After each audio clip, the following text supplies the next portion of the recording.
Hey guys, sorry, I was having some technical difficulties. So I just had to just create a whole nother live, but I wanted to go ahead and get started. I know you guys have been waiting. So tonight I'm excited because we're going to be talking about the basic components of a proposal. And I actually have a little freebie for you guys, just so that you can have what you need. Hold on, put my earring on. Sorry. All right, so I'm ready. Y'all ready? All right. For those of you who don't know, I am Coach Jess. I am the voice behind the Small Business Doula, and this channel was birthed to be able to help small businesses go from small to prime. I am a small business who is also a prime government contractor, and my goal is to help you guys win in government contracts by providing you with the necessary knowledge and tools that you need to be successful. That was my intro. Now let's go ahead and get started. Tonight, we're going to be talking about the basic components of a proposal. So I put together a little freebie that I want to be able to give to you all at the end of the video, but I'm going to show it to you tonight during our video. So just bear with me 1 minute. Let me check in with everybody to see who's on tonight. So if you're on, say hey. Tell me how long you've been in government contracting, if you've already registered in SAM, where you are on your government journey. And if you have any other questions, you can drop them down in the comment section below. I'll be more than happy to answer them or even, give you some insight on where you may be. So while you guys are doing that, I'm going to go ahead and pull up the document so that we can get started.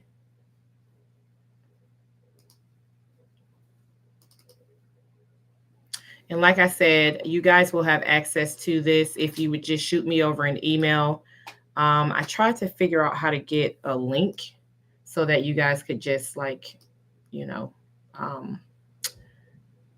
to access it just from the link. But yeah, as I mentioned, I was having some technical difficulties, but that's okay because we made it through. Hi, Sharon. Yeah, Sharon, I was having some yeah, I don't know. The whole YouTube live thing is new to me. So it seems like every time I try to go into each video, it gives me a hard time. So no worries though. We maneuvered around it. I wanted to make sure that I got you guys this information tonight. I didn't want to delay because you guys need this. So I'm going to, let's see here. Let me go ahead and share my screen.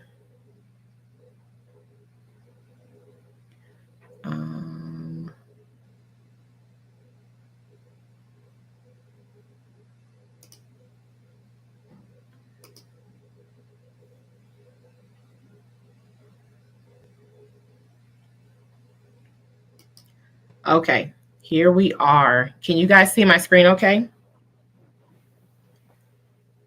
Now disregard this billing issue at the top because I don't have Adobe and I don't care to get Adobe. So it is what it is. I'm being comical. Anyways, let's go ahead and get started, guys. This is just the proposal document template. It just has a little quick note from me, and then I just outline what is actually in this package. Let me see if I can zoom out some so you guys can see it a little bit better. That's zoom in, so that may not work. Oh, here we are. Can you guys see that okay, or is that too small? Let me know before I get started.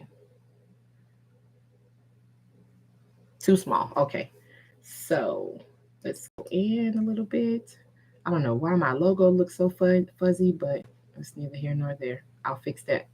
Okay. So can you see this? Okay.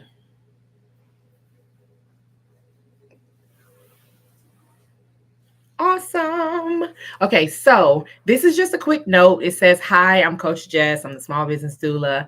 And what I've prepared for you tonight is just a set of essential templates to enhance your proposal documents. You can customize these documents to reflect your company brand. So you want to include your logo. You want to include if there's a particular font style that you use for your business. You want to make it your own. I just put together some examples of how you can make these templates your own. Make sure that you stand out. So if there's a particular branding color that you're using, put that inside of these templates. Now, this is not a full, list of proposal documents. However, it is a set or 4 different templates that I feel you should always include inside of your proposals. Okay. So, number one, we're going to look at a company cover page. We're going to look at a company profile template. And then we're going to look at a capability statement and then a reference template. Okay. If you need any more guidance on what should be included on those pages, then I've given you like a brief description of what, should be on there. So, first page is going to be a cover page. I put together like this little logo. This is not my logo. This is just something that I just kind of grabbed and, put together. But essentially, you want your logo to be somewhere up here. It can be to the left. It could be in the middle. It could be to the right. Get fancy, guys. Don't go overboard, but make it your own. And then at the bare minimum, what you want on this cover page is your solicitation number and your due date. I've seen cover pages that have had like a full like paragraph that outline the services and who they are. Though that's another way that you can kind of stand out. But at the bare minimum, however you want your cover page to look, you want to have your solicitation number on there, or if it's a sources sought, you want to put sources sought and then the number. And the due date and the time. And then you can also add like your certification logos here at the bottom. If you have any colors, like how I listed here, if there's any brand colors, you can just get fancy and just, be creative, guys. Next page that you're going to have as your template is your company profile. This this document is sort of like an at a glance type of document where it's going to highlight all of your company information. Contracting officers use this as kind of like a quick document to be able to communicate with you. Let's say they need to report or reach out to you and let you know that you've been awarded. They can sometimes use these documents as opposed to just going back through the proposal to find your information to be able to access, the contact information. So on here, you want your company name, you want your company owner's name, whether it be you or someone else, and the title. You want to list any certifications that you have, list your company full location, full address, list your UEI number, who the company's point of contact is and the title, as well as the telephone number, the email address, and your company website. That's pretty simple, right? Any questions on this document before we move on?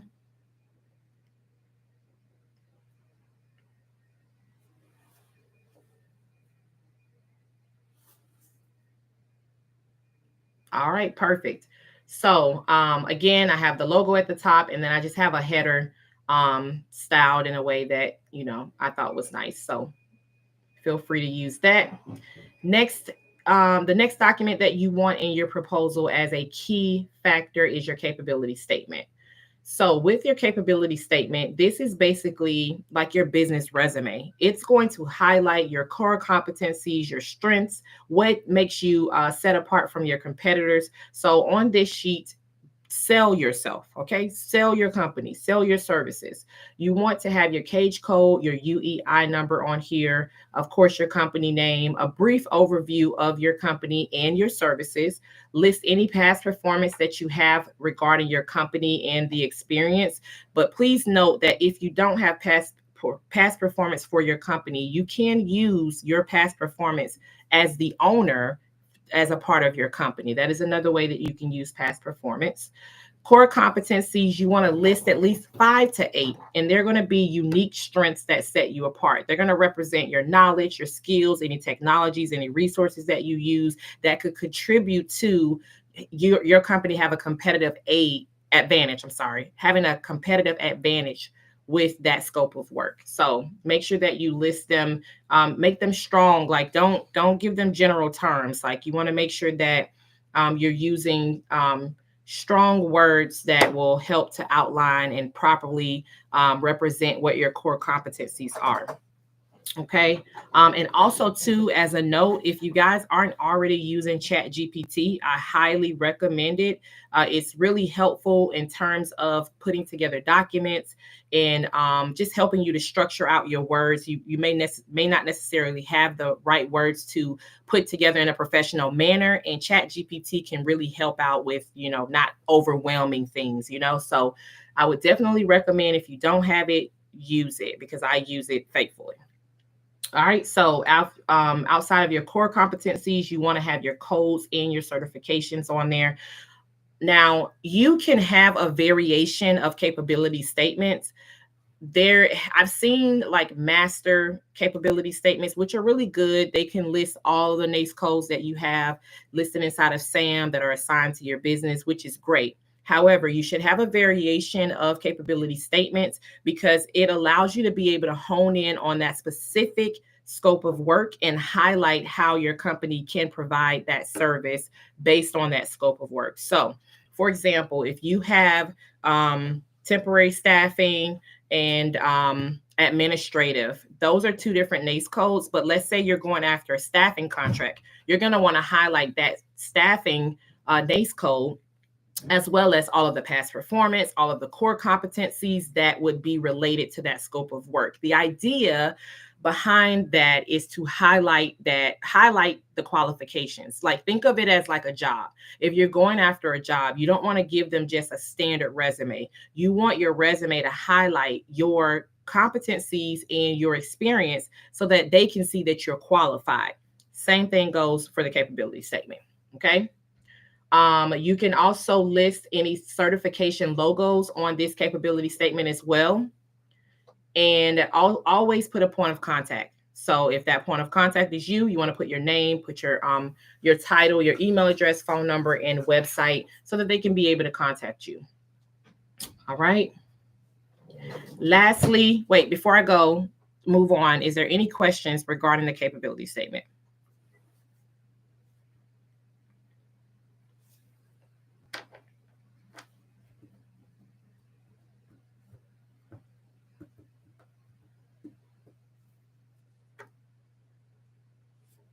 Yes, no?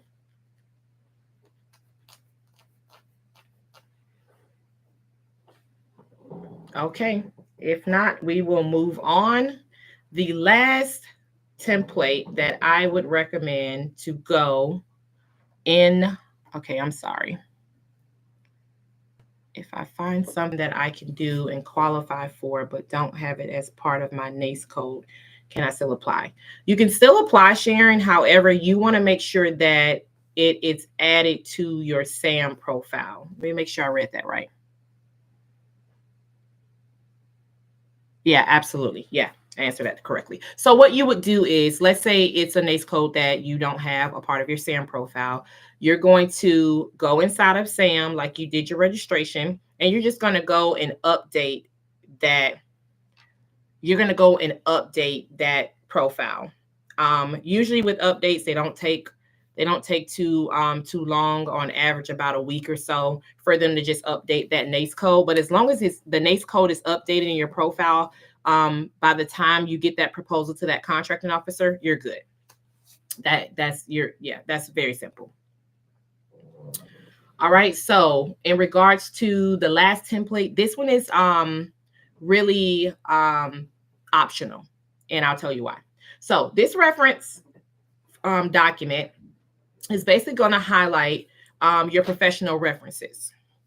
Ideally, you want someone who can speak on the caliber of your company as well as the services that you provide. So you don't just do a random friend. These are not like personal relationships that you put on a resume. You want someone that can speak and relations to the services that you provide.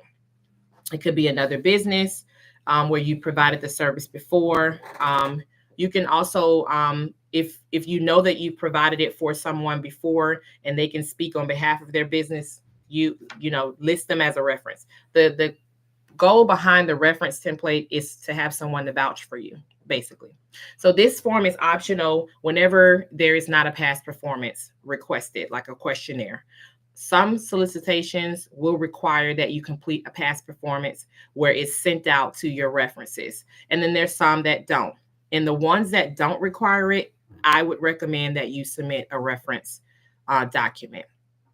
I just think that it's very professional, it's clean, it's polished, and it just proves that you can perform the work because now you have someone else who can vouch for that same in that same type of vein. So these are pretty much the foundational pieces, or what I like to call the foundational pieces that needs to be in your proposal.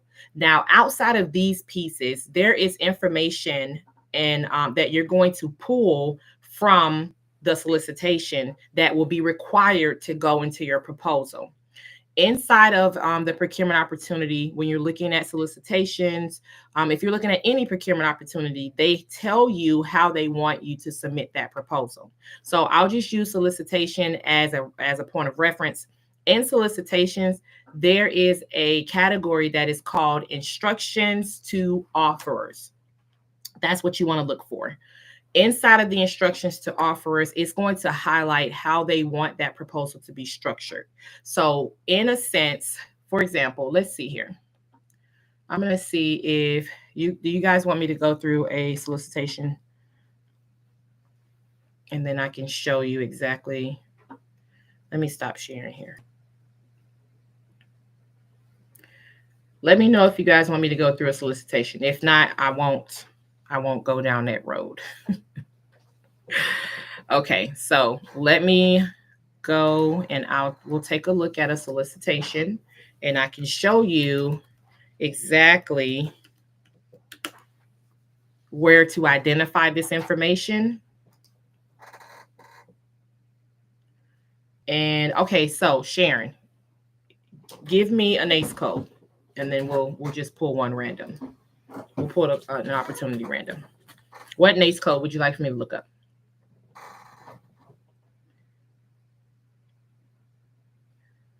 Okay.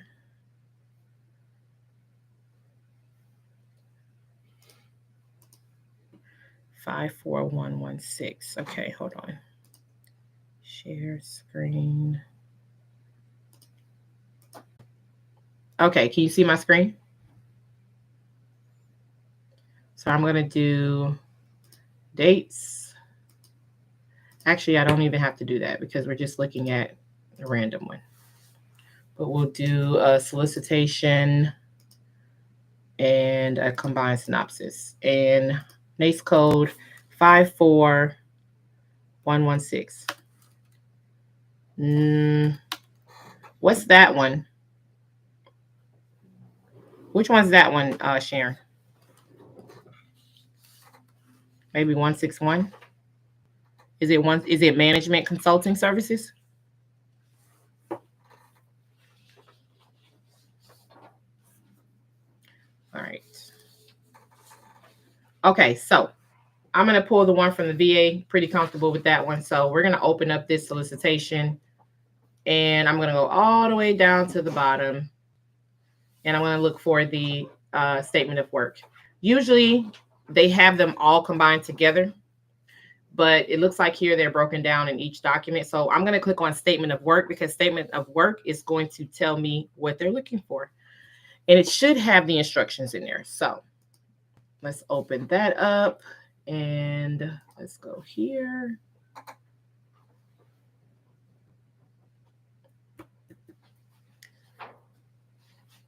Okay, now how do I get you guys over here? Let's stop sharing, share again. Statement of work. Here we are. Okay, so here's the statement of work. So usually what I'm going to do is use Command or Control F and I want to search the document. I don't want to spend a lot of time just, going through pages after page. So I'm going to do Control F. So you do Control F, and you're going to put in instructions to offers.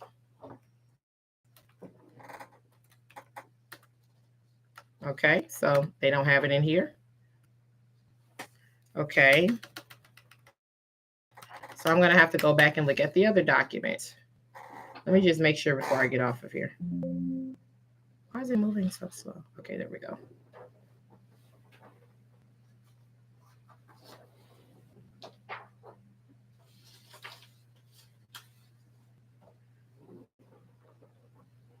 Okay, so this one's very limited. So let's go back and take a look at the one on SAM and see if they have it underneath the solicitation number.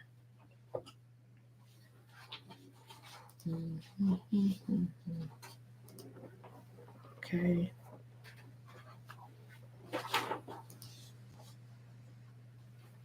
Let me make sure before I... Okay, perfect. Window.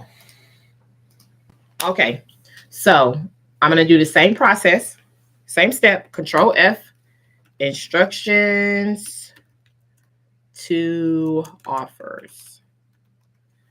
I don't know if you guys can see that, but I can't, there's no way for me to zoom in, I don't think. Let me see. Oh. Maybe not that far. Let's go back. Oh gosh. Okay. Okay, so instructions to offers. We're just going to hit Control F, hit enter, and it's right here.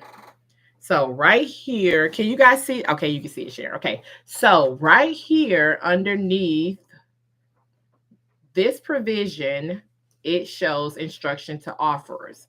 And now it's going to tell us how they want the proposal to be structured and how they're going to evaluate it.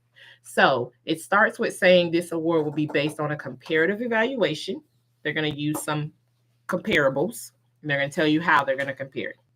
And then the evaluations of the quote, they're looking at, it says vendors shall provide, well, I'm sorry, let me go back one sentence. It says the government will evaluate the following based on price, technical approach, and past performance. They won't necessarily, well, in this case, I'm gonna take that back. They want the lowest technical price possible. Price is listed first, unless they specify otherwise. So they want price, technical approach, which bonded and insured, and then past performance. So here is where they're going to tell you what they need.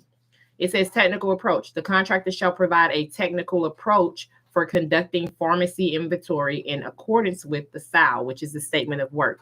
So when they ask for a technical approach, guys, don't just give them one sentence and say, this is my technical approach. You need to lay it out. You need to fully prove or show burden of proof that you can actually, know what you're talking about. You're going to take it a step further and you're going to say, we can do this because of this. And then even provide examples. Make your technical approach as visual, or maybe that's not the word I'm trying to use, as in a way that they can visualize it and see, hey, okay, this company knows what they're talking about because they provided me with examples. They really are experts in this field. Okay. Insurance, that's simple. They want proof of bonded insurance. That's simple. So you give them a declaration page. And then past performance, vendors submitting a quote shall be established in the business of providing the services identified in the SAL and who have experience with commercial contracts of similar demand or greater with conditions and scope as required for this contract. So they want you to provide 3 references similar to the template that we just went over when submitting your quote. In addition, though, they would like for you to list the contract, the start date of the contract, end date, reference name, phone number, and then the type of work that's performed. So all you would do is just use that template, add these additional categories, and list your information. If you don't have a contract start date, end date in pertaining to this, you could just list any relevant work that you've done related to it, whether it was a contract or not. You could just put NA, NA. Now for start date, you could list the time frame of when you actually perform that service. But, this is not something I don't believe that will just automatically disqualify you. Because there was a time when I started and I didn't have as much past performance when I was starting out as a small business, and I used my personal experience and it worked out fine, guys. So please don't let this discourage you that if you don't have the past performance, move in the experience that you already have. Okay, guys, we just got to get creative. That's all. All right. So that's pretty much what you're going to look for. And they didn't give a lot of information in regards to how they wanted the proposal formatted. So what I would do in my experience is I would start with that cover page, that company profile, the capability statement, and the references. And then the next thing I would give them is that standard form 49, which I'll show you right here, that needs to be complete.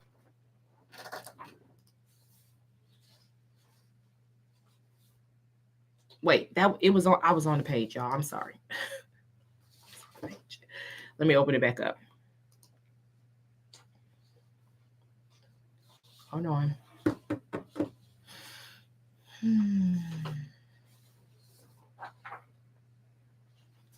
No, actually, let me go back in here. I don't think they have one in here. Let's see. Let me check this other attachment.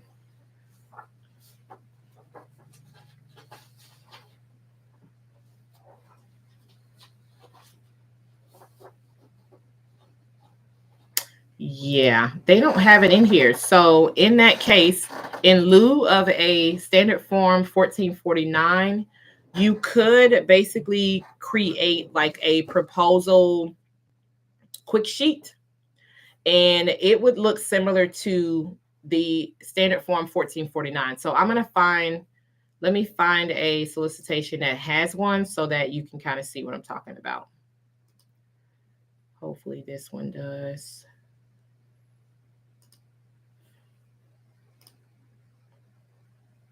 Okay, here's one that has a SF 1449.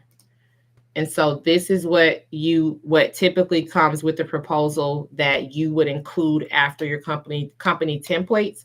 On this form, it does say that you as the offerer, let me zoom in some, you as the offerer will have to complete certain blocks on here. So it tells you up here at the top, you have to complete 12, 17, 23, 24, and 30. Typically, you don't have to complete these 22 and 24 because they will always attach a price schedule. Typically, okay, I have had to complete this portion before. However, most times they give you a price schedule sheet. So outside of that, where it says contractor, you're going to put ABC Company, 123 Main Street, anywhere, any state, 202255, something. I don't know. And then your code is going to be your cage code. It's going to go here. Your UEI is that UEI number, and then your telephone number. That's what you're going to list here. After you get done with this portion, you're going to skip this portion because it looks like there is a price schedule attached. And then you're going to sign. You're going to sign here and then type and print your name, type and print your title and then date. Please make sure that you complete this form.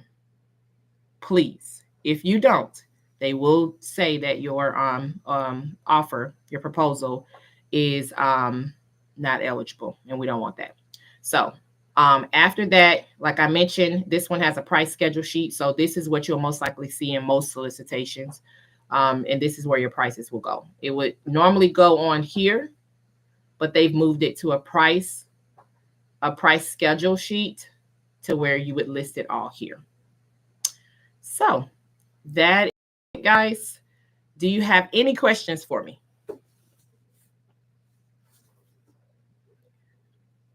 Was that helpful?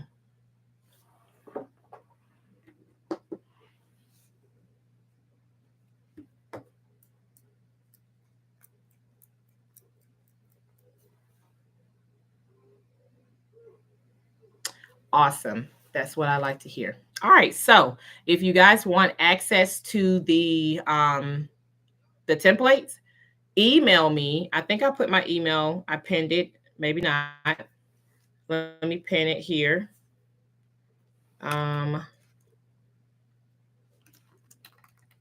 You can email me at Jessica at thesmallbusinessdoula.com. And then you can just put in the subject line, company, what did I call it? Proposal templates.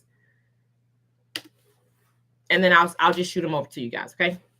So if you don't have any other questions, it's been a pleasure hanging out with you guys tonight. Scroll up to see. Yeah, I don't know if I put it in there, Sharon. Yeah, I don't see it. Let me see if I can pin this. Yep. Okay, I pinned it. Oh, look at there. All right. So if you guys don't have any other questions, it was a pleasure hanging out with you all tonight. I will be coming back Thursday with some more content to be able to help you guys out. If there's anything that you want me to talk about that you haven't seen on the channel yet, you can send me an email as well and say, hey, Jess, can you talk about this? I'm here to help. Okay. If you guys need one-on-one mentoring, I do offer that as well. You can find that information on my website, thesmallbusinessdoula.com. I'm also on TikTok, guys. I'll be putting some information on there as well for you guys to be able to have as well. So other than that, I will see you guys on Thursday. I hope this was extremely helpful. And yeah, you guys have a good evening. Bye.